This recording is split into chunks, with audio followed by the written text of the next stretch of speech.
Welcome to the Progressing Careers Everywhere podcast, brought to you by the Amoria Group. I'm this week's host, Andy Barrow.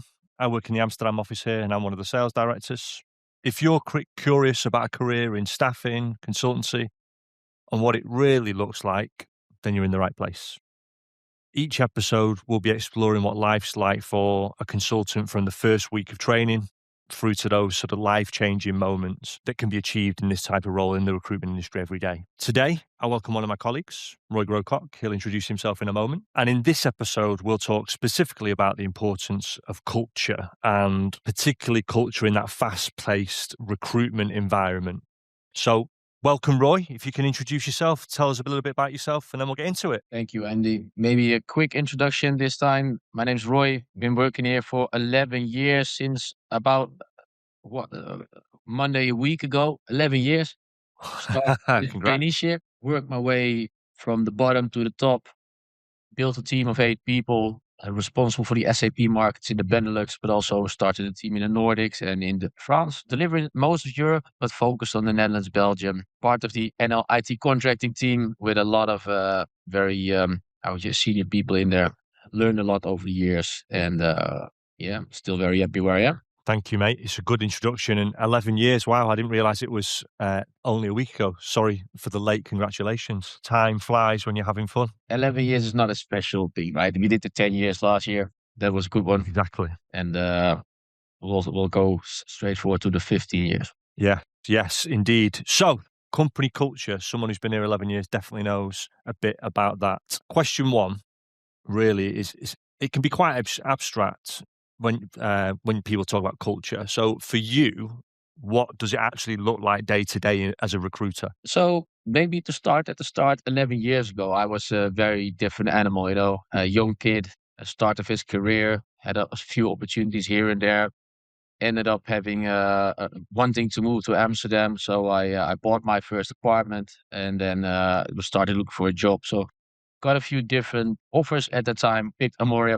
because it just gave me the best gut feeling, and also believed that the whole recruitment process for the internal recruitment was from start to finish the most professional one. So if the IR part is already good, I think that here's the most that I can learn here best, right? So had my first interview with Ian Cross, at the time still the manager of the IT team, now one of the directors, obviously. And I asked him what is the best someone can do in the first year, and he said senior recruiter. I said, well, I'll become a senior recruiter in 1 year. What do I have to do? And he said, well, yeah, you're a bit cheeky, but I'll trust you with that. So it took me 1 year and 2 weeks, but still good compared to most, I think. And I think that is It's right also up there. why I'm telling you this is part of the type of people we hire and the culture it is about. It's you play on a very high level game of sales and recruitment. And why I picked Amoria Bond, because I wanted to be part of it, right? I want to be part of the very best, and also trying to surpass the best, because just like the challenge. So that's one big part of the culture, which often people kind of forget these days. These days, it's all about everyone needs to fit in the right place. And sometimes it's just nice to just say, we are a hard sales culture at basics. We'll make it work for everyone. Everyone can make it their own way. But you want to be able to compete with the best and learn from the best in the proper process. So my way of recruitment has become my own. But when I started, it was just gathering information from here, from there, working with the top people at that time, learning my way as I go, learning the market.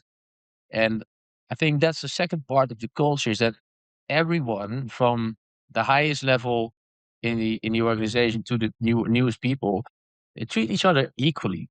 Of course, there is a little bit of a hierarchy, and you need to learn. You need to listen to the person who's managing you, because he has to manage you, of course. And the people who are on top of the tree, they set out the rules and the processes, and they do the best for what they believe the best vision of the company is.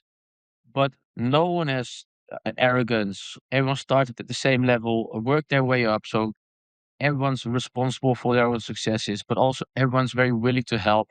So then we have the high level achievers part. We have the progressing and the part that's people learning from each other.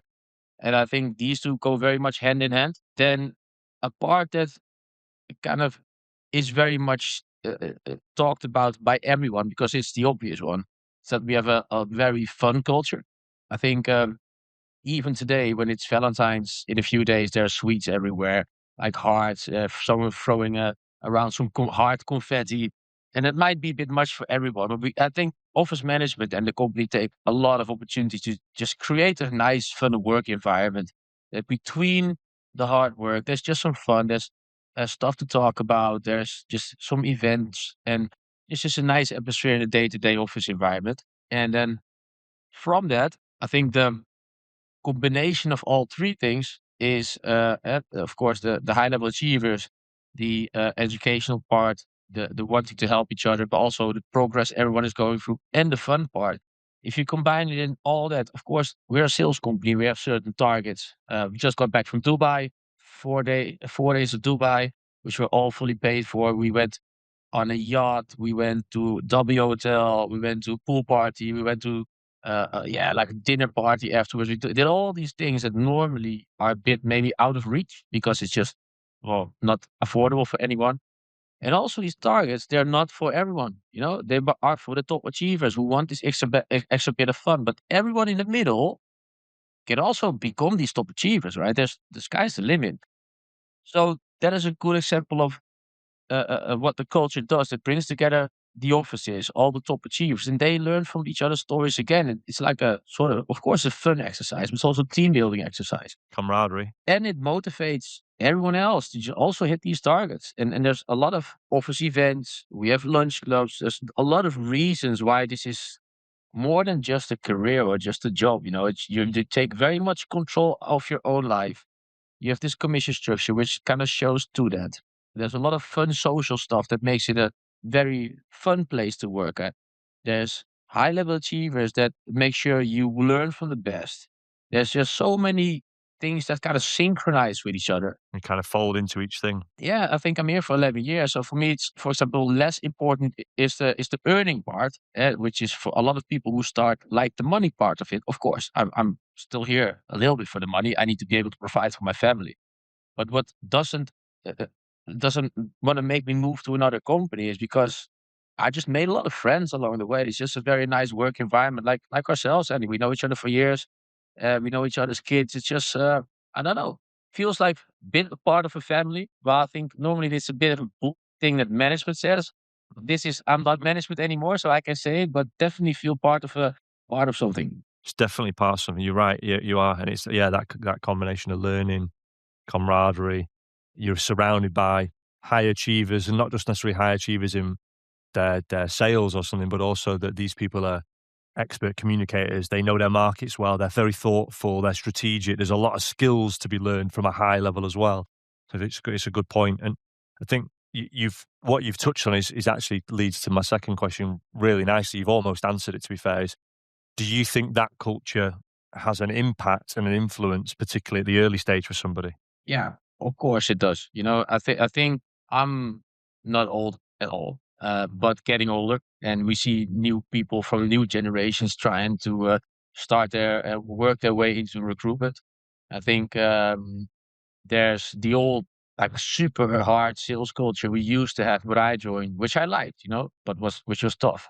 Has changed over the years. I think a lot of the Dutch people kind of pushed back on the English culture we might have had, and we created more of a bit more chill vibe with the benefits, but also the downsides to it. But it does create an environment for everyone to flourish. You don't have to join Amoria Bond to be the top biller, you know, like this guy. You can also go in and just be happy with being successful. You don't have to be the number one person. It Whatever that doesn't means matter. for you. I think what is very important from my role as a manager is at that time is to really find out what people would why they would join. What is their reason to actually work apart from I need to pay for my groceries and my fixed costs, right? So what do you want from life? And I think this is something I think the maybe the most important thing I've learned since I started here. If you can just decide, I will become this, or I will hit this, I will get this goal. Just make it a timeline, make it manageable, make it give it a number, and all these dreams can just flow into goals and to flow into your day-to-day actions, right? So if you have person A who is Who wants to be a millionaire in 5 years? It's definitely possible. It's not well if you if you manage your spendings, you invest the right things. You definitely here you create enough income to be able to invest and live a bit quiet life to be a millionaire in a couple of years. If that's your goal, that's it. If you want to live a luxurious life, that's another thing, right? If you value your time or you want to spend it best, that's another thing. Could also be you just want to be the best a salesperson you can try to be. Well, then if we focus on that, we'll make that work. So everything what people can think of what they want to become, if you just look 5 years in the future and you just break it down into smaller goals and make it manageable on a day-to-day basis, then you can really just take control of your life. And yeah, I think that might be my most valuable lesson I've learned here. And I think that's the most fun lesson to teach people as well. Hey, listen, it's all up to you. I'll help you with it. You start to break it down into micro goals, or what's the first step? Yeah, Yeah, I've got exactly. a good example of a guy who used to work for me. He left at some point because he wanted to move back to Eindhoven, and that's a bit of a long drive from here, right? It's about Wouter van Roessel. And he was thinking about buying his first apartment in Amsterdam, and he thought, yeah, it feels impossible, because the price of these apartments, and my girlfriend's still going to school. So how do I do this? I said, you know what? I'll give you some homework. You go on Funda. Uh, come back to me next week Friday. Pick your apartment that you would be happy with, and the price of it was 400,000, I think. And we're just gonna go on the internet, see how much do you need to earn on a yearly basis to be able to get a mortgage of 400K. And we just got to a situation that it becomes achievable. He said, these are the numbers I need to hit. Before he left, he actually hit these numbers. But you need to have them for a year round, right? But he hit these numbers of about 9 or 10K. And if he was on that level for a year, he could have bought this apartment, which was a year before an almost impossible thing, right? So we help people break down their goals and what they want, because if we do that right, this tough job, because that's what it is, becomes manageable and becomes more fun. It's just like big adventure. So I think that's a very good example to give on this one. If you were, like you were talking about the gentleman there, if you were starting again, if you were brand new and a trainee, a candidate today, starting as a junior, what would you be looking for to try and spot where culture really is great, or are any red flags on the flip side? Because every company now brands culture, right? Oh, culture, we're this.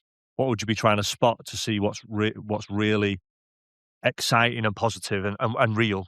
A person once told me in my first interview that you'll become the average of the people you see most.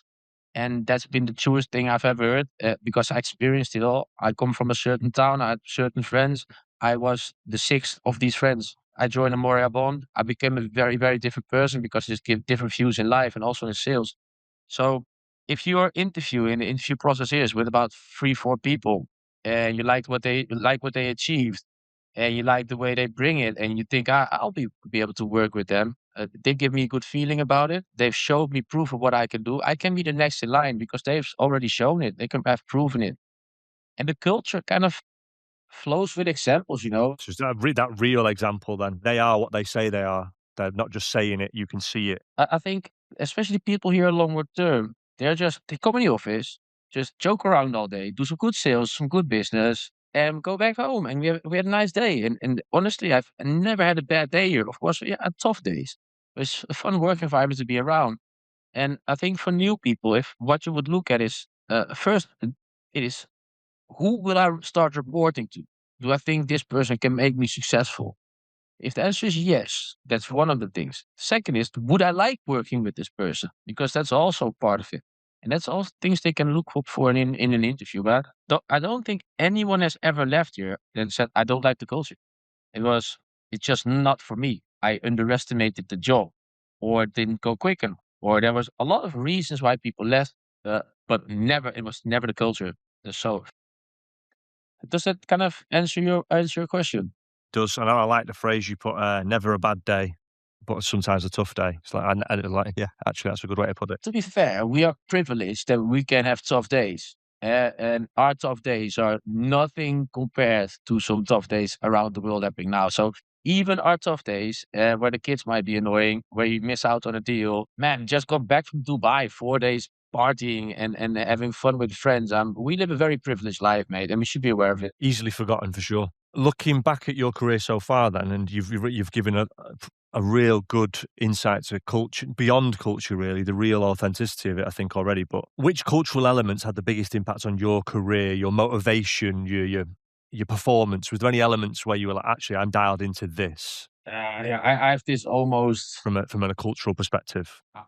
autistic way of wanting to be successful, right? And I was top biller once. I've always played on the top 10 people, and I feel very comfortable there because I want to be this high achiever, and of course all the benefits that come from it.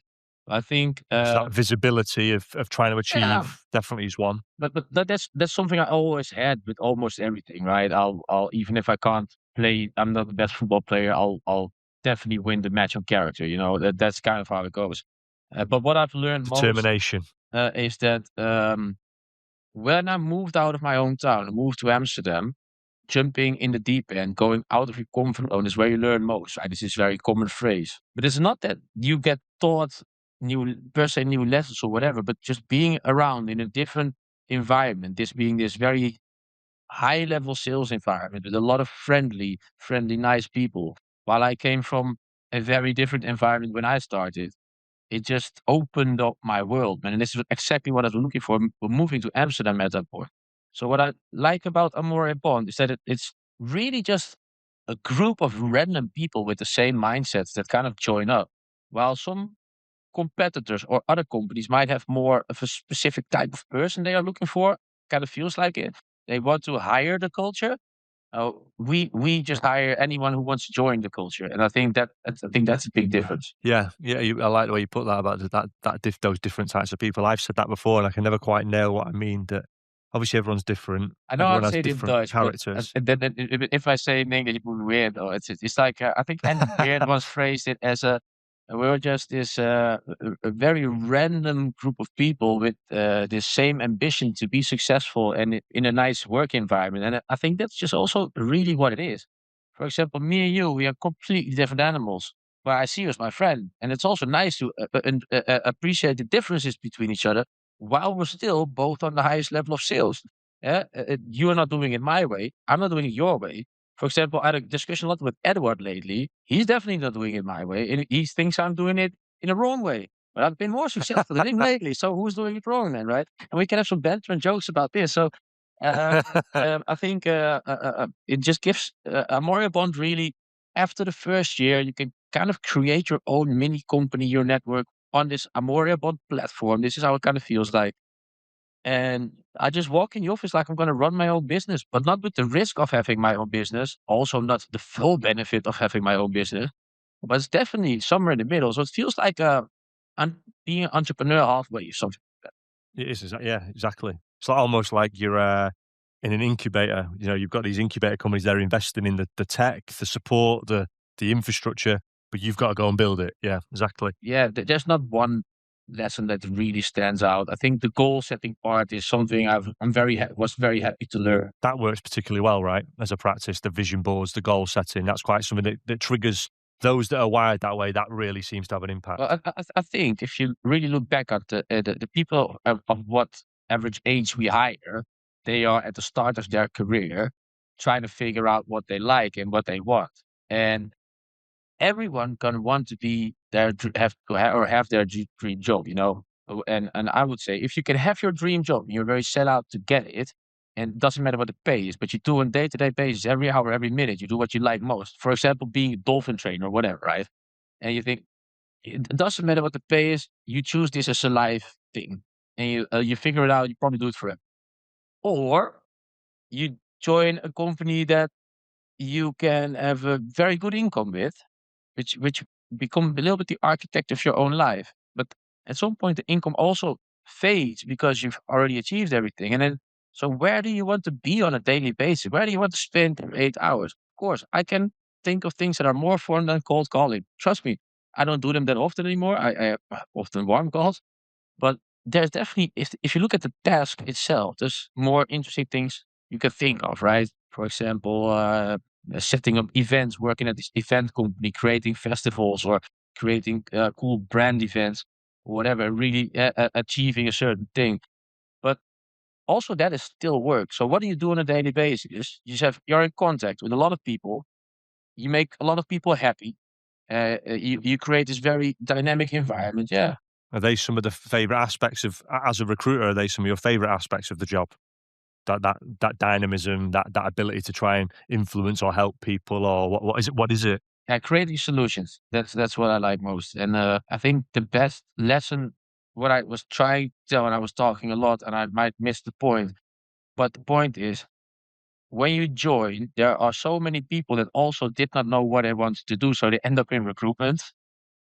They join a Moria Bond or whatever recruitment company. I think we do it very well, and we teach them how do you want to design your life. Don't get this taught at school.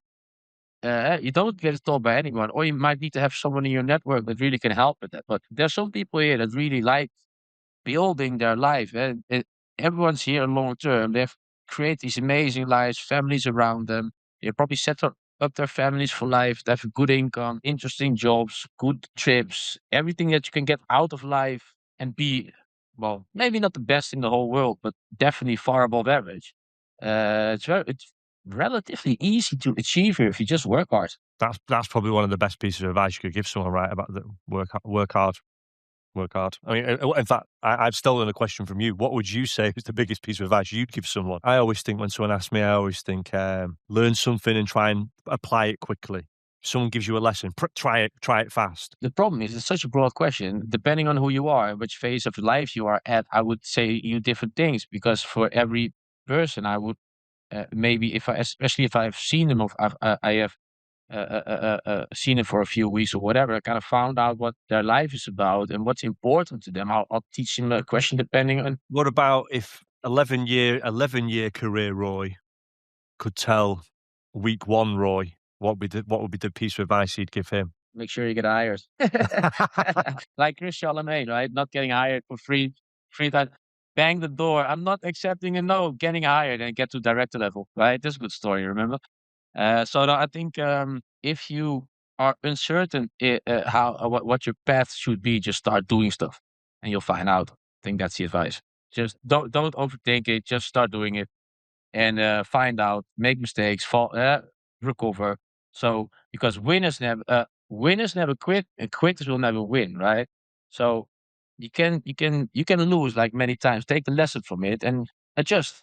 And I've been here for a long time at this company, so I found my place in the world. Kind of feels like it, but I've definitely made many choices that I've all done different, but learned a lot from it. For example, the path to director. It always felt like the ambition as the right choice. And when I was there, I thought I like the billing manager part, right? Having this team, being the leader with the flag and motivate everyone and just go.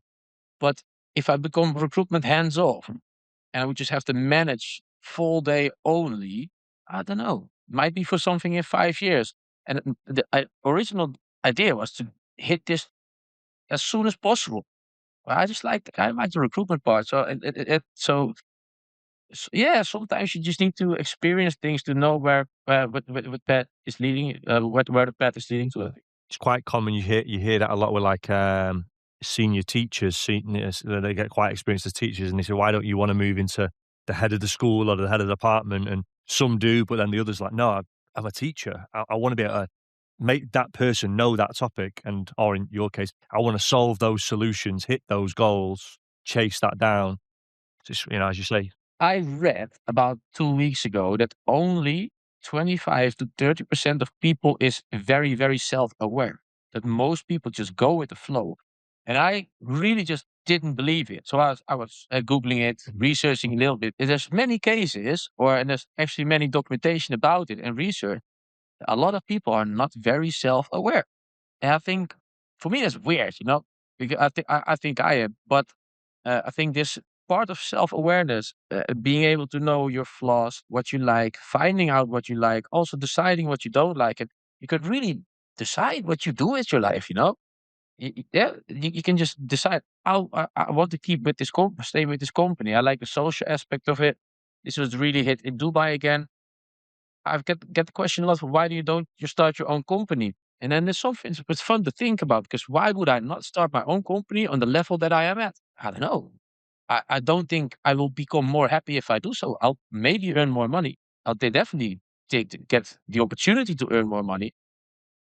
but I'm gonna just sacrifice so much for it, like the social aspect, the peace of mind, some other stuff, and being aware of that, knowing that what you want to achieve takes sacrifice. Are you willing to give it in this time of your life, and then make your decisions out of it? I think it's a very interesting thing because everything needs to be in balance, right? For example, everyone that starts here, if they will work 50 plus hours a week, above already the top 1%, because not a lot of people doing that anymore. And I think the 40-hour work week, even in recruitment, is becoming more of a normal thing compared to 10 years ago, where 60 hours was very normal. But if you even do that, just having 2 hours a day more and make it from, let's say, 7:30 to 6:30, which is still not as crazy as it used to be. But if you want to become this next guy in line to earn 100K in your second year, which is not impossible, you can just make that decision. You can just do it, you know? It's that almost out learning the competition or outrunning the competition, or if it's like if you're learning to play the violin at a really high level, you've got to spend the time on it. And I think the nice thing around here is we've got people who've done it and are willing to do it. So you don't feel like you're alone in doing it. Someone's not telling you to put your hand in the fire type thing. They've been there. And you don't have to follow the rest. You can just do what you want to do. And if the path is clear and it's an easy choice to make, either I'm going to do it, you do it well, or don't do it. But if you want what, let's say the top 10% has here, this is the path. We'll teach you about it. You need to do it though. But not only with the work part, but because you get so many people around you that kind of think like this, and that they are just in life the way they want to be. They're building for their certain goals, even if it's weddings or is it holidays or a complete trip target or whatever you can think of. You can achieve it, and you need to be self-aware to do so. You know, so what do you want from life? I think that's a very important question. A lot of people dream about, but that's about it. They're not trying to chase that dream. Well, if you make this dream like we talked about this earlier, if you make it tangible, you break it down. This dream just can become a day to day, hour to hour goal. You know, and then if you do these goals of these settings consistently, at some point, this dream will become very close and likely a lot sooner than you expect. Right? With another example, when I joined, Ian told me you can earn 100K in your second year. And I was on 2,200 euro a month salary at that time. And I said, I don't trust you, man. Show me who do this. He brought in Fabienne. Fabienne, you remember Fabienne? So I brought in Fabienne. She said, she's definitely on the way to get to 100K second year.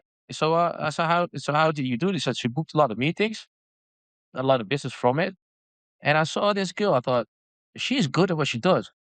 I'll make sure I'll be better in the second year. And I didn't hit 100K my full second year, but in my third year I hit 140 or something, right? So and that for a guy who was 27 at that time, this is no one in my area at that was at that level. Just because learn from the best, work your ass off, and yeah, just enjoy it, enjoy the process.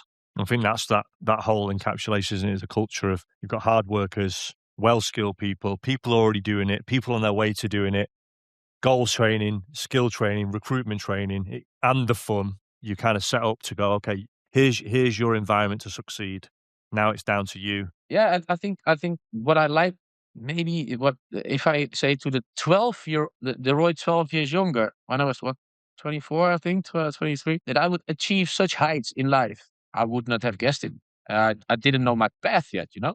I found my path, and that's when I joined Amoria Bond, and I honestly just get a percentage of everything I bring in. Is this real? Like, is this new? Why does it work this way? It's not really a Dutch way of thinking. You know, you get your structure in school, and you need to join one of these big companies. And yeah, if you work for Apple, you'll be great. You know, and whatever. And that definitely a cool path. I would like to work for Apple, but it's a company that takes away the risk of being an entrepreneur. But every minute you put in, motivatedly, you automatically will come out. So yeah, for me personally, it's just a business model that works very well. Nice. Well, look, you've answered everything and more today. So thanks for joining me. Thank you for sharing, and it's been great hearing the insights. Loads of gems, loads of gold, and everyone listening, thanks for tuning in to the Progressing Careers Everywhere. Stay tuned for the next one.